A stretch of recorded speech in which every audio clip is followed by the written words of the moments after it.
A BetterHelp ad. Hold on. 1 second. I just need to...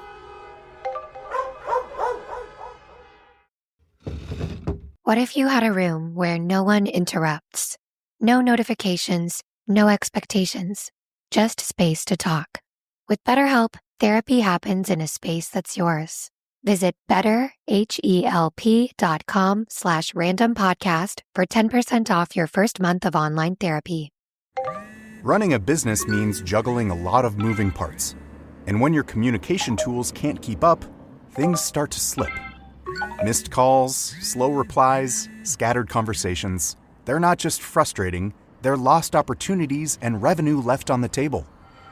That's where Quo comes in, spelled Q-U-O. Quo is the #1 rated business phone system on G2, trusted by over 90,000 businesses. One shared business number for calls and texts, so every conversation stays visible, organized, and accountable. It works from an app or computer. You can keep your existing number, add teammates, and sync your CRM, letting you scale without adding complexity. And with built-in AI, Quo logs calls, summarizes conversations, and flags next steps, even after hours. Stop missing customers. Stop leaving revenue on the table. Try Quo free and get 20% off your first 6 months at quo.com/tech. That's QUO.com/tech. Quo. No missed calls, no missed customers. 7 things you don't really need to know, but probably should. I'm Jamie East, and this is the Sunday 7. I'm Lucy Lewis, in for Jamie East this week, and on today's episode of the award-winning Sunday 7, we catch up a big week for cancer breakthroughs, get a heat warning for the summer, and dig into the future of online shopping. Plus, Will Guyatt, the Smart 7's resident tech guru, explains Google's mosquito plan and looks at Elon's SpaceX stock market launch. If you're enjoying our episodes, please do like and follow us wherever you get your podcasts. This is the last edition of the Sunday 7 for the moment, as we're taking a summer hiatus. Don't hate us, but we're back tomorrow at 7 a.m. with the 7 biggest stories on the Smart 7 in association with Metro. Before we get started though, it was on this day in 1753 that the British Museum was founded. It's the world's oldest public national museum, created when King George II gave his assent to Parliament to accept the collection of Sir Hans Sloane, a London-based doctor, after his death. Sir Sloane had amassed a collection of 71,000 different plant and animal species, and his family were probably relieved to get the spare room back. 7. This week has seen a number of significant breakthroughs in the battle against cancer. In fact, there was a standing ovation in Chicago at the American Society of Clinical Oncology's annual conference when dramatic results were announced for the treatment of pancreatic cancer. There's also been positive news on neck cancer, bladder cancer and breast cancer. So what is driving the breakthroughs? It's hard to point to one thing in particular, but AI is certainly helping scientists to process large quantities of data faster. And when it comes to breast cancer, closer study of individual DNA has yielded some potentially important results. Dr. Robert Stein is a professor of breast oncology at University College London, and he explains how careful application of genetic testing can reduce the need for chemotherapy in breast cancer patients. So the optimal trial set out to identify a group of patients with ER-positive, HER2-negative breast cancer, normally treated with chemotherapy following surgery for primary disease, so adjuvant chemotherapy, who don't actually gain any benefit from this treatment and so could avoid a toxic and unpleasant experience. There was more good news on breast cancer with the approval of new drugs by the American FDA, developed by AstraZeneca. Susan Galbraith is the head of oncology research and development at the big pharma company, and she attended the conference in Chicago this week. She says that while the new drugs will be helpful, awareness, screening and the message to women to check their breasts is critically important. Breast cancer has advanced hugely because most patients are diagnosed in the early stage setting. Screening is definitely helping with that. It's also helpful that because people can examine the breast, they can detect lumps early. So this is one of the reasons why this cancer, amongst others, is detected at an earlier stage, with a higher proportion of cancers being diagnosed when you can still be amenable to surgery. So what's exciting about these new approvals is 2 things. One, we're seeing a new class of drugs that's being introduced, a better way of using chemotherapy, because this is attaching chemotherapy-like molecules to an antibody that basically delivers the chemotherapy directly to the door of the cancer cell. So it's more specific. Less of the drug goes to the rest of the body. So it's possible to push these drugs to a higher dose where they can deliver better efficacy. The big announcement at the Chicago conference was of a long-awaited breakthrough in treatment for pancreatic cancer, which currently only has a 5-year survival rate of about 12%.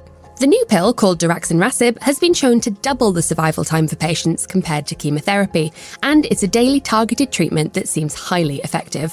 Dr. Rachna Shroff is the Associate Director of Clinical Investigations at the University of Arizona's Comprehensive Cancer Center, and she spoke to PBS News this week about just how important this treatment could be. Having the ability to have a pill double survival in patients who have already had one prior type of treatment for pancreatic cancer and have stage 4 disease is so far unprecedented. We have not ever seen a doubling of survival when it comes to treating this disease, and that is incredibly impactful, of course, just from a numbers sake, but also is so meaningful to patients who are hopefully going to see more milestones, more important moments in their life. In the UK, there was some controversy over a recommendation about screening for prostate cancer, as the National Screening Committee rejected a proposal to launch a nationwide programme for men, which would use blood tests to detect PSA levels, which can indicate a higher risk of the cancer. Instead, they're recommending a more targeted approach, with high-risk population groups like black men who are more likely to suffer a particular genetic mutation that makes them more prone to the disease. Health Secretary James Murray told the BBC that targeted testing is a better medical option. Screening is valuable in identifying cells within the prostate that could potentially cause difficulty, become cancer, cause illness and, in some cases, death. But what can happen with screening is that cells are identified, they will be cancerous cells, but they will not go on to cause health problems, they will not go on to become cancer. If people then have the treatment to, let's say, remove their prostate as a result of that screening, that can cause a whole range of other issues in their lives, so a whole range of other harms. So, for example, if you get your prostate removed, about 20% of men then have urinary incontinence as a result of that. About 2/3 of men have erectile dysfunction as a result of that, usually permanent. So there are quite big side effects to having the treatment. This week also saw a new innovation that's more centred around patient well-being, with King's College Hospital opening a new rooftop garden that will allow critical care patients to experience fresh air and sunshine from the comfort of their hospital beds. Phil Hopkins is a critical care consultant, and he says it's important to take a wider view of patient care. It's going to be absolutely critical to the NHS going forwards, because a lot of what we do is about rehabilitation, saving people's lives, but making sure that when they leave intensive care, they leave in a way that A, they're not going to come back, and B, that they are returning to their normal lives in the best possible shape.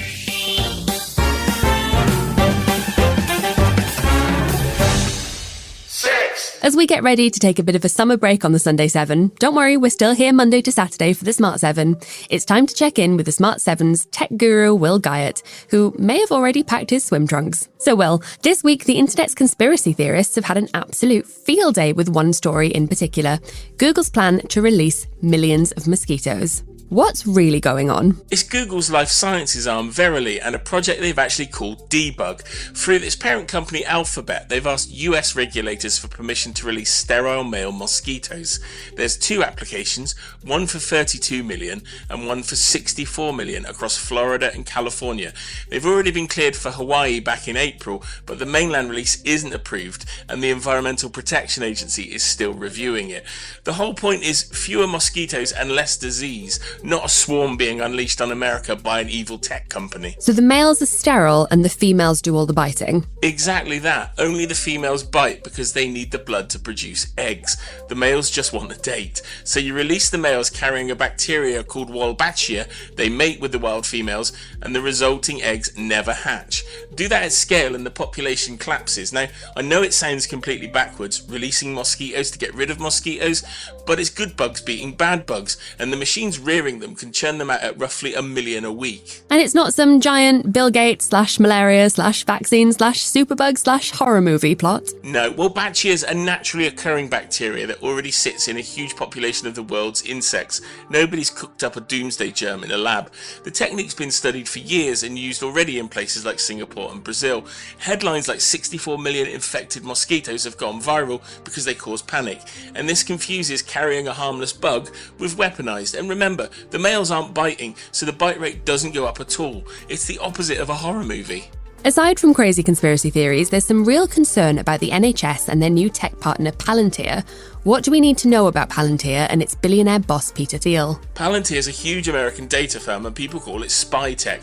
It's co-founded by the billionaire Peter Thiel. It's just won a £330 million contract in the UK to build the NHS Federated Data Platform, which is essentially the plumbing to join up patient data across different parts of the NHS all over the UK. To many, the eyebrow raiser is Thiel himself. At the Oxford Union, he said the NHS makes people ill and should be privatised, and he's also a major Trump donor. The procurement was also criticised for being far shorter and less transparent than usual, so people are understandably twitchy about him near the nation's health records. The company says that our patient data is safe, right? Is this part of the plan to cut waiting lists? Well, that's the pitch, link the data and clear the backlog, but it got interesting recently. The Financial Times reported that the NHS is giving Palantir staff unlimited access to identifiable patient data in a holding area before it's anonymised. Now, the NHS and Palantir insist strict controls and oversight are still in place, but the bigger worry is Palantir's UK boss recently told the Observer newspaper that they'd share NHS data for immigration enforcement if a future government legislated for it. Petitions to scrap the contracts have now passed 200,000 signatures, and a lot of hospitals reckon the software simply isn't good enough. Now, you can opt out of sharing information too if you want, but as someone who's seen firsthand just how crap current NHS systems are at getting your information in front of the right people, I can't in good conscience recommend that myself. And speaking of billionaires, Elon Mosquito has been particularly annoying this week, once again trying to stir up trouble in the UK.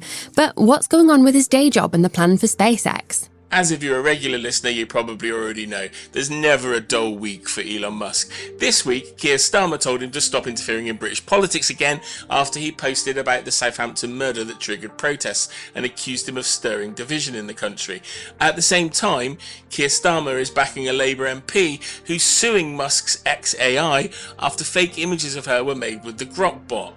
And Musk himself, he's just folded his AI company XAI into SpaceX, and now it's SpaceXAI, and it owns X and Grok. And this week, he's taking the whole lot public. The shares start trading on June 12th. Will this be a goldmine for Elon, or is there a reasonable chance it rapidly disassembles? So it's listing on the US Stock Exchange on the 12th of June, with pricing at around $135 a share, raising roughly $74 billion and giving the company a valuation at near $1.77 trillion, which would be the biggest IPO in history, beating even the biggest of oil companies. As we've said before, dual-class shares keep Musk firmly in control of this space rocket, and the engine in this at the moment is actually Starlink, the company's space internet, which now has over 9 million subscribers and brings in lovely monthly recurring revenue. Like Musk's space rockets though, this feels like this could blast into orbit and make people a ton of money, or there could be a very public, rapid, unscheduled disassembly of it the moment everyone gets excited. It's hard to tell. And finally, with exam season upon us, what are the kids using to get themselves a little exam hall advantage these days? The boss of the exam body, Ofqual, has warned that the threat has gone way beyond writing stuff under your watch strap, and apparently way beyond smartphones too. He's been talking about invisible earpieces and smart glasses that beam text across the inside of the lens where only the students can see it. And with 1.3 million students sitting exams this year, there's got to be some concern. He reckons there's already a rental market in China for this kind of stuff, with kids glancing at questions on the paper and getting the answer read straight back to them. Mind you, phones have been the most common form of cheating every year since 2018, and get caught and you could lose the whole qualification. So perhaps just revise, kids. Anyway, like the kids, tech school's out for summer now, so have a good one. Guyatt out. Still to come on the Sunday 7. In association with Metro, things may get a little too hot this summer, and a Paralympian heads to space.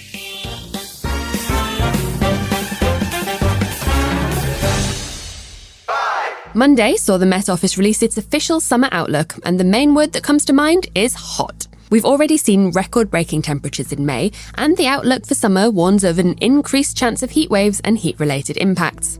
It's become clear that global temperatures are rising as a result of climate change, but natural phenomena also play a role, and there were warnings this week that the El Niño phenomenon may well drive temperatures even higher this summer. Celeste Saulo is the Secretary General of the World Meteorological Organization and says the phenomenon will accelerate the process. The warmer ocean adds heat and moisture to the climate system, which can serve to worsen climate extremes, including heat waves and heavy rainfall. The strong El Niño of 2023-2024 added a temporary warming effect on top of an already long-term warming trend. This contributed to 2024 becoming the hottest year on record. Secretary-General of the United Nations Antonio Guterres has long been sounding the alarm on climate change, famously warning that mankind was opening the gates of hell. And he too had warnings this week about the possible impact of the El Niño system, which is gathering strength in the Pacific Ocean. The science is clear. El Niño is arriving on our doorstep in the coming months with 90% certainty. The world must treat it as the urgent climate warning it is. El Niño conditions will pour fuel on the fire of a warming world. Impacts will hit even harder, travel even further, and cross borders with devastating speed. Carlos Nobre is a Brazilian climate scientist and meteorologist, and he says that the early signs are alarming. What we are seeing is that this El Niño is expected to be strong, even very strong, especially in the second half of the year, breaking records in September, October, and November. The UK saw warnings recently from the Climate Change Committee that we need to take steps to prepare for a world where the UK becomes a hot country, with the potential for temperatures regularly above 40 degrees. That will mean things like air conditioning and heat pumps becoming standard in most homes, but that will also draw more energy from the UK's power grid. Kate White is the UK's Minister for Climate, and she says we need to start preparing now. We have to invest in the energy system because we have a grid infrastructure that cannot meet the needs of our rising energy demands across households and across our energy. And we've chosen that we want a clean energy system because we think that is the best choice for consumers in the long term.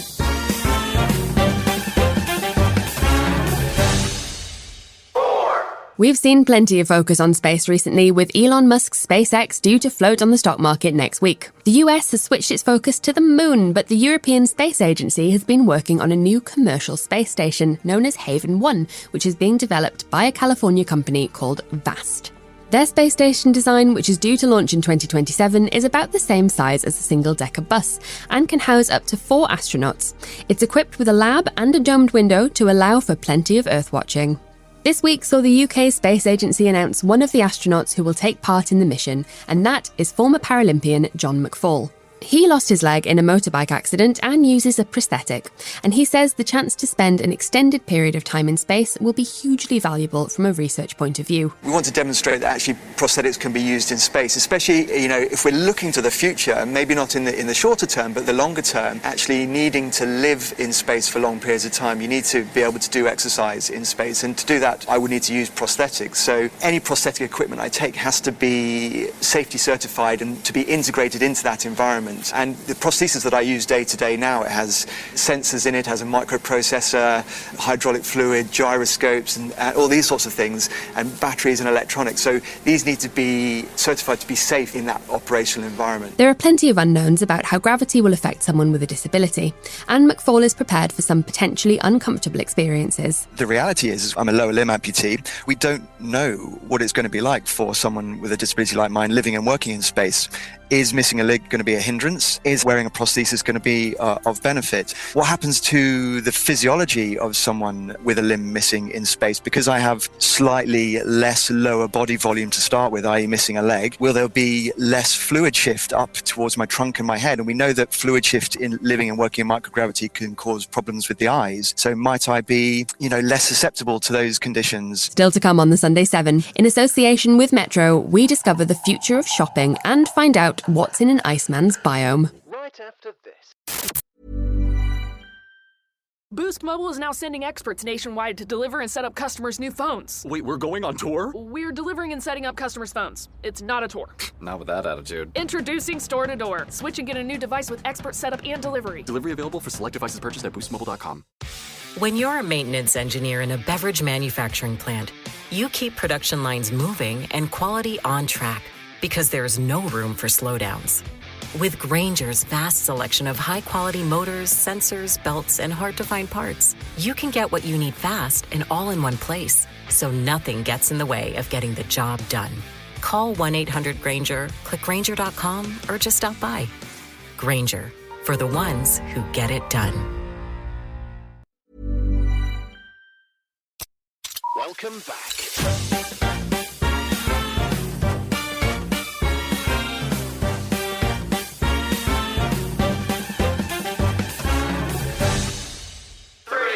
We've all had that moment where we realise all the fruit and veg we bought with good intentions has taken on a life of its own in the fridge or the fruit bowl, and it's heading to the green bin. But what if you could actually deliberately grow vegetables at home in a smart fridge? A British company called Home Harvest has developed what it calls smart farms, that are units about the same size as your fridge, designed to help you grow vegetables without ever having to put your wellies on. Hedley Aylott is co-founder of Home Harvest, and he explains how the smart farm works. So inside the smart farm, you've got a computer-controlled environment where we control the temperature, the humidity, and the lighting. All you have to do is add water, and we've created these amazing seed mats. And these mats contain all of the seeds that somebody needs for different crops, and they simply put the mat inside the unit as if you were putting a coffee capsule in a machine. The smart farm comes with an app that allows you to monitor your crop's progress and might even suggest recipes for your fresh veg. Andrew Johnson is the other co-founder, and he says that the UK imports most of its salad greens from Europe, which comes with a substantial carbon cost and a high level of food waste. 70% of what we grow, if we grow something that big, 25% of it gets consumed and the rest of it gets wasted along the supply chain for one reason or another. And it's completely and utterly unsustainable.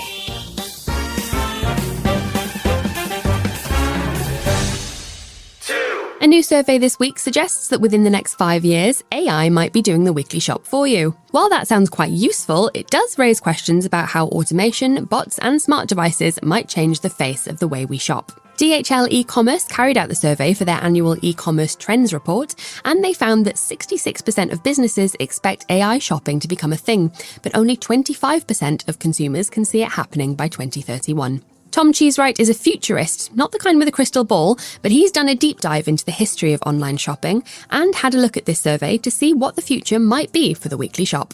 The first question is around the notion of ghost shops, where AI and bots do deals on our behalf. How plausible is this? So this is something that's come out of the 2026 DHL e-commerce trends report. And it's this idea that we might at some point never go to a shop, never go to even an online shop, but our personal AI might go negotiate with another AI to buy us something and get us the best deal. So there's no brand, there's no www. Just your AI going and talking to another AI. That seems odd. How would we know if we were getting value for money if two AIs are arguing with each other? Well, it depends who's working on your side. If it's your personal AI and it knows your shopping history with that retailer, it knows you spent money with them before, it knows you're a particular category of person who's likely to spend more money in the future, maybe there's some flexibility in that price. And maybe this actually introduces a bit of flexibility that there hasn't been from some of the big retailers before. We shall see. But certainly, there's lots of competition out there. There's lots of stores they could shop from. Maybe they can just go around and do a bit of digging. Online shopping has certainly come a long way in the last 20 years or so.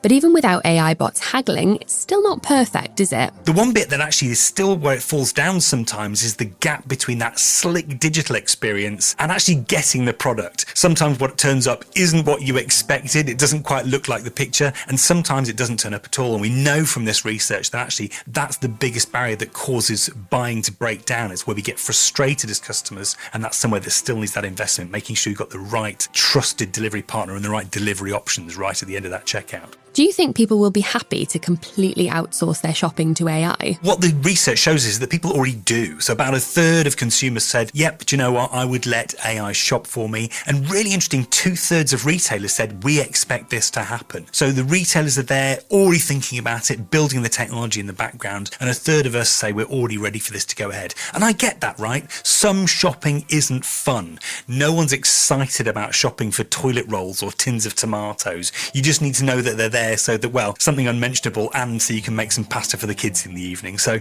if my AI can go and take care of that, I'd be very happy. And if we look even further ahead, what does the future look like? We probably won't be using phones and apps to do our shopping. It'll probably be smart glasses, something like that. And that completely transforms the world of online retail all over again. It sounds like the days of browsing through a shop on a lazy Sunday are numbered. Will shopping become a little bit more functional and AI-driven and a bit less individual? One of the things that really stood out to me from the report, and I found this fascinating, is the declining influence of influencers on us. So we're actually much more likely to trust friends and family, or people who feel like our friends and family, in terms of influencing what we buy. That means actually smaller pockets, smaller fragments, not so much big fashion, everybody following one influencer, but a bit more individuality. And I don't think that's going to go away with AI at all.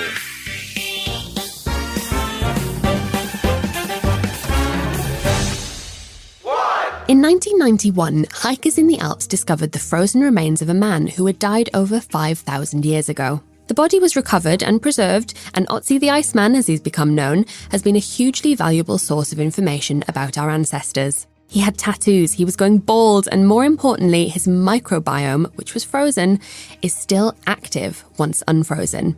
Frank Meixner is the director for the Institute for Mummy Studies, and he is the co-author of a paper on Otzi, which revealed the details of a whole community of microorganisms described on and in the body of the frozen mummy. This gave us two major findings, actually. So on the one hand, the gut microbiome members, which the Iceman carried during his life still. And on the other hand, we saw a continuous presence of microbes which are still alive nowadays, and we could cultivate them. I think this information content the Iceman carries is really unique, so we can use this for different purposes. Just think about this gut microbiome, which we can compare now to nowadays gut microbiome. So we see here already very interesting first indications that the Iceman carried a much more diverse microbiome, which we lost over time, which we have not yet anymore in our guts, for example. This has been the Sunday 7. Wherever you're listening, do us a favour and hit the follow button. We'll be back tomorrow at 7 a.m. with the regular Smart 7. Have a great rest of your weekend. Produced and published by Daft Doris. Your team just added its 67th AI tool, and also your 67th security blind spot. The good news? The Vanta agent works like a GRC engineer in the background, finding every app your team uses, scoring the risk, and drafting fixes for you. Vanta is the platform used by over 16,000 fast-moving companies like Ramp, Cursor, and Harvey, who are shaping the future with AI and staying ahead of AI risk. Get started at Vanta.com. When you're a maintenance engineer in a beverage manufacturing plant, you keep production lines moving and quality on track because there's no room for slowdowns.